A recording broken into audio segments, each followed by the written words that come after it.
My name is Michael Aguero, and I made a brand new Rules Light RPG about attending a magical wizarding school. It's called the Wintermoore RPG, and you can pick up a copy right now over on itch.io or DriveThruRPG. In this video, I'm going to explain how the rules work, sort of a quick start guide, if you will. And while this does use the same setting as my books, the game itself could be easily adapted to any wizarding school or magical academy of your choice, be it in your own setting or an IP that I definitely do not own. In this game, players take on the role of first-year students at a prestigious school for mages high up in the mountains of Adderley, a school where completing assignments is as dangerous as fending off monsters, and midterms are as frightening as evil professors. Students will attend class, solve mysteries, and navigate the difficulties of school life while attempting to become the next generation of mages. They'll use their wands as well as their minds, uncovering Wintermoore's secrets and ultimately saving their school.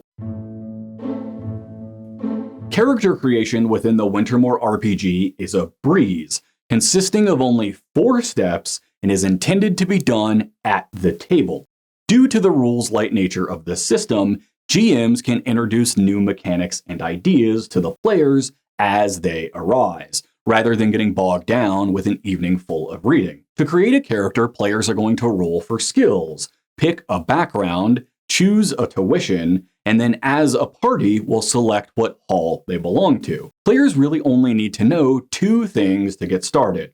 First, that skills are how they'll interact with the world, and second, that all skills are equal, meaning that while they can specialize, every skill ultimately impacts their success and survival. Skills are the foundational element of the Wintermoore TTRPG. Players have 14 skills split into magical, mundane, and innate. This may sound like a lot, but all skills work the same way, with the exception of spells and vigor.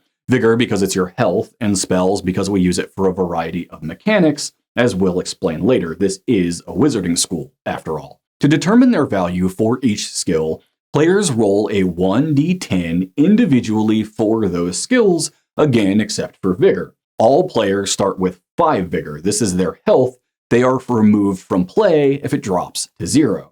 After rolling for skills, player will select a background. This represents the type of upbringing they had, the family or environment they grew up in. It provides a permanent increase to 2 of their stats and grants an ability. The Wintermoore RPG assumes these abilities auto-succeed, meaning players won't have to roll for them unless doing something particularly stupid. If a player wants to pickpocket something from another student, sure, that just happens. If they want to take the keys from the headmaster's pocket, however, they're probably going to have to roll for that. A player's tuition determines how they came to the school. While largely a narrative choice, it does grant the player a special boon they can use once per semester. Students come to Wintermoore for a variety of reasons, some seeking prestige for their families, others in search of a deeper education, or embracing a fascination with magic. A character's motivation for attending will be as diverse as the players making them. And finally, there are the halls. You can think of these like houses in that IP I don't own. However, unlike that IP, halls at Wintermoore are not dictated by personality, background, tuition type, or anything else, as Wintermoore knows that a diverse and varied student body leads to the best mages. There is no Nazi hall. Within the RPG, players select a hall as a party, both determining their class schedule and providing them with a party power that can be used once per week, and most importantly, determines the color of their robes. If players are unable to come to a decision, feel free to roll for it or have the GM decide. And that's it. That's character creation. It takes like 15, maybe 20 minutes and can be done at the table. Now, in the included adventure, I advise GMs on how characters come to Wintermoore, leaving home and arriving in Socare for 0 week. I'm going to largely skip over that here, so this quick guide can remain quick, but you can read the full details by picking up a copy of the game. I mention it here because this time getting to the school helps players dynamically explore and explain who their characters are at the table, helping to integrate some of those session zero conversations during play. This allows the table to get up to speed and playing faster, which I think we can all agree is a good thing. Players will naturally want to know how they increase the awful skills they've rolled. They do that through merits, which the GM awards through play. These are the game's only currency, used mechanically for increasing skills and buying equipment, and narratively for currying favor with professors or getting out of trouble. Merits can be handed out for a variety of reasons, including the standard things like defeating monsters or completing side quests, but they can also be earned for performing well in class, for players exhibiting clever insights, or anything else you as the GM want to reward. Okay, so now we have these skills, how do we use them? Students have a lot to do while attending Wintermoore. Repair wands, decipher ancient texts, math, there's always math. Players complete these actions and most other actions within the Wintermoore RPG by doing skill checks. The player rolls 1d10, adds their skill value, and arrives at a total. We then compare this total to a target number to determine if the player succeeds or fails, if they repair the wand or understand the ancient text. If you're coming from something like D&D or Pathfinder, you'll recognize these as ability checks, and this is functionally the same mechanic used the same way. A skill check can be called for any time the GM suspects there's a reasonable chance of failure, and are comprised of 3 parts. There's the skill needed, the difficulty class or DC, and the die roll. A skill check may only require a single skill, like engines, or could provide a choice of multiple skills, like say fuels or artifacts. The difficulty class is determined by the GM depending on how difficult they think the task is, and may be revealed or hidden from the player. The player then rolls the die, adding the value to their skill to see if they overcame the DC. For example, let's say Jesse's wand is damaged. This is kind of a big deal because damaged wands can explode. So Jesse tells the GM they want to repair their wand. The GM determines that would use the engine skill and is a moderate challenge and sets the DC at 13. Jesse has an engine skill of 5. They roll 1d10 and get an 8 for a total of 13. Because this meets or exceeds the DC, the check succeeds and Jesse repairs their wand. If the result was lower than 13, the wand would remain broken and Jesse would have to think twice about using it. Wintermoore is not all exploding wands, however. Students have to learn to repair those things, after all. Students attend Wintermoore primarily to learn, with a packed schedule of classes, exams, and assignments that must be overcome in order to graduate. The Wintermoore RPG simulates these academic obstacles through class checks. These are very similar to the skill checks we just went over, but instead of trying to beat a DC, class checks have players grading their total according to a chart. The result of their skill value plus their roll earns them a grade of either inferior, passing, or superior. A student's performance in each class is tracked on their character sheet, moving up or down throughout the school year. Earning a grade of passing is a neutral result. Superiors and passing grades stay where they are, with inferiors sliding up to passing. Superior grades are positive, incrementing a student's performance by 1. So inferior goes to passing and passing to superior. If the student is already at superior and gets superior again, they are rewarded with a merit, which they can use to increase their skills. Inferior grades, however, are negative, decrementing performance by 1. So superior goes to passing and passing to inferior. If a student is at inferior and gets inferior again, they take 1 damage. Yep, you heard that right. It's not enough to defeat the evil professor. Students have to maintain good grades while doing it. So let's say Jesse is in science class with a skill of 8. The GM calls for a class test, and Jesse rolls 1d10, getting a 9. 9 plus 8 is 17, last I checked, netting Jesse a grade of superior. Nice. Jesse's performance increases from passing to superior. There are two augments to this. The first is Study Hall, which players have once per week. This takes place in the college library, allowing students to browse ancient tomes and dusty books, deciphering all those clues they've been finding. But it also allows them a risk-free role to improve their performance in classes they might be struggling in. Second are midterms and final exams, academic gauntlets faced by students at the end of a semester. These are run like standard skill checks with a DC that must be overcome. Should a player fail, they take 1 damage for each failed test, meaning exams can bring a swift end to a slacking mage's education. Fights within the Wintermoore RPG are resolved using contested skill checks, where 2 parties will roll a die, add the result to a skill value, and arrive at a total, with the highest total winning. There is no initiative in the Wintermoore RPG, everyone just goes at once, with the damage being calculated at the end of a round. So even if lethal damage is dealt to a monster, the monster still gets to take its turn before being removed from play. Finally, monsters have 5 components, including their name, their DC, their vigor, skills, and a special ability. Let's break down how all this works in practice.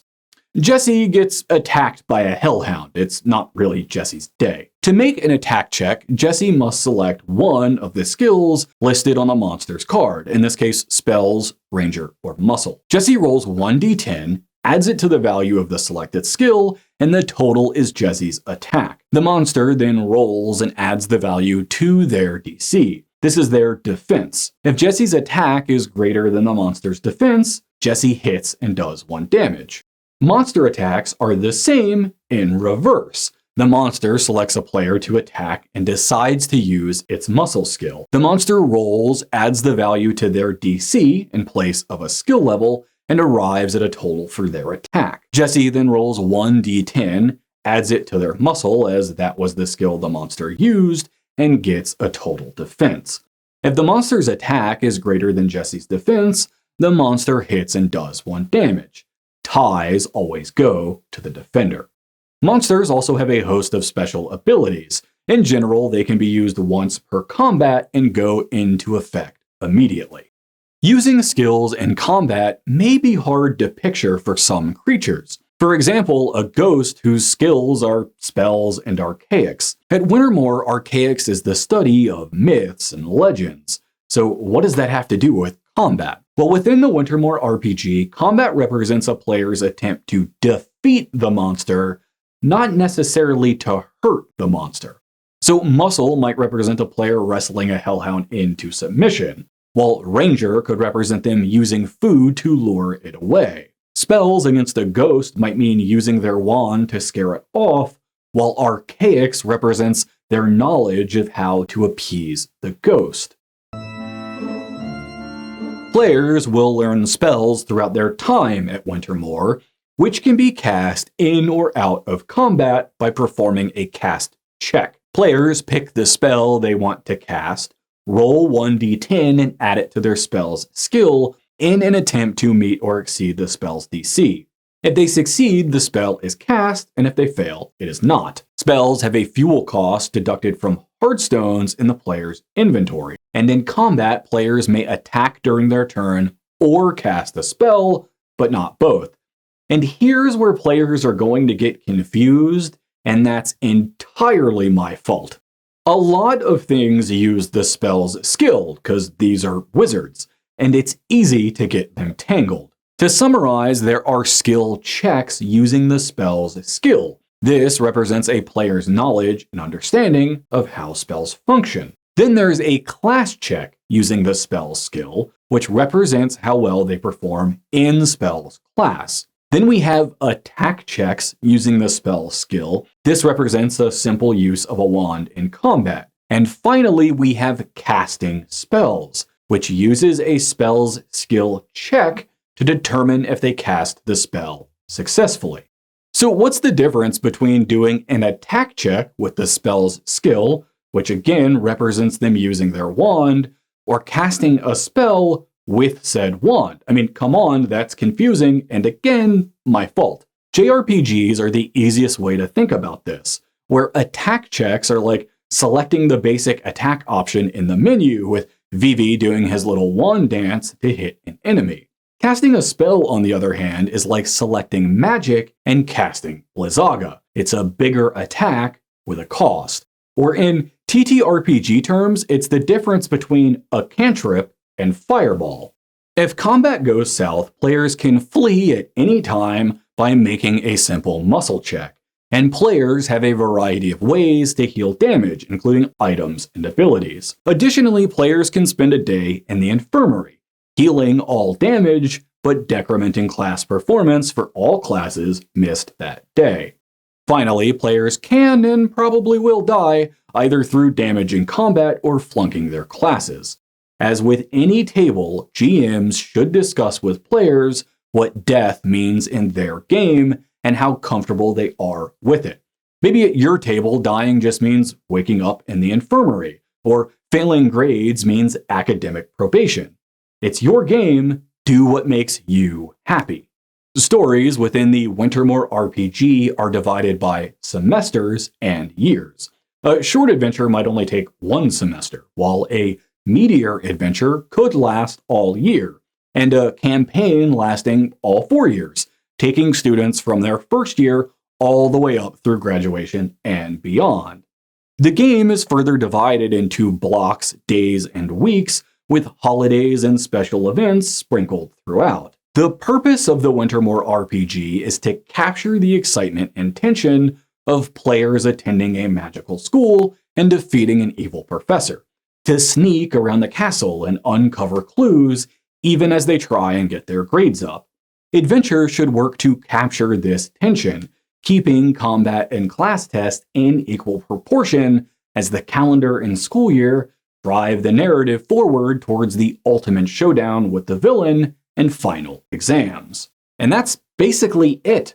I've skimmed over a lot here, including more detail for the actual rules, examples, additional mechanics, and a whole host of setting information, including layouts of the school, bios of the professors, the plot of the adventure, magic items, monsters, and so much more.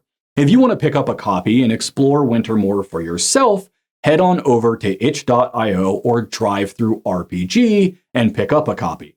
And if you want to know more about this setting, consider picking up a copy of Thrice Dead Witch or Eye of Silmanara. These are sword and sorcery books set in the same world.